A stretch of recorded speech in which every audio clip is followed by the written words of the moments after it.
Alright, everybody, this is just an update for my attempt at the do-it-yourself Silver Flyer Steadicam developed by George. This is a video response again to his video initially, so please check that out. This is my last video I had, my Canon 60D. I have Canon's EFS 70-55 lens on here. It's a fast lens, aperture of 2.8, so it's quite heavy. So when my first attempt at doing this, it basically was just sitting like this and kind of just rotating around. And George suggested that I add more weight to the bottom, which I've done. So as you can see, I've added quite a bit more, used a lot heavier, larger washers here.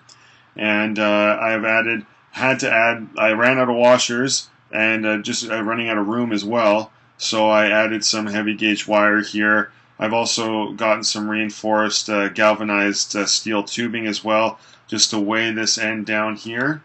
Another thing, I shortened my handle. So this is just a jump rope handle here, and it's got the exact same ball bearing joint for the skateboard bearing built into the top there. And then for the Traxxas axle, I grinded it down and cut it down to fit into that area. Then I secured it with some glue, as well as a screw going up through. The bottom of this opens up. And then I've also secured it with a bolt, a hex bolt, up on the top there. So you can kind of see it there, right there.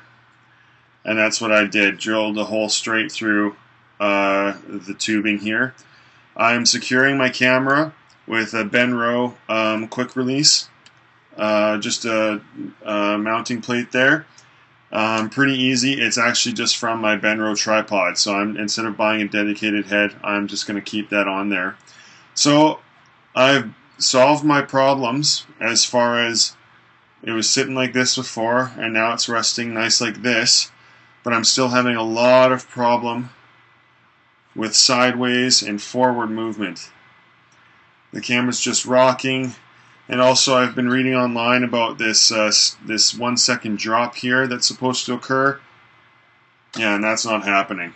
I have no clue how to do that. I spent about 2.5 hours last night with this setup, trying to machine all the parts I could to get the weight right.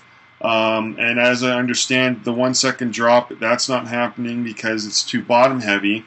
When I'm so top heavy, I'm not sure exactly how to balance those problems out. But I've achieved this way, but my dynamic balance is just no good. Not like George's Silver Flyer in his video for sure. And that's what I'm trying to replicate. So if you have any hints or tips for me or anything like that, please feel free to comment or send me a video as well. If you've found an instructional video on YouTube, please send me that link. I've been looking and there's not a whole lot out there. And it's a fairly difficult process to get this all balanced and sorted out. So having a bit of a rough time at it, but you know, it's worth it considering all of these parts here, all of the work that's gone into this. It's probably about 45-60 bucks, all the components that I've had to purchase for the Silver Flyer, as opposed to spending you know, $700-800 on an official Steadicam.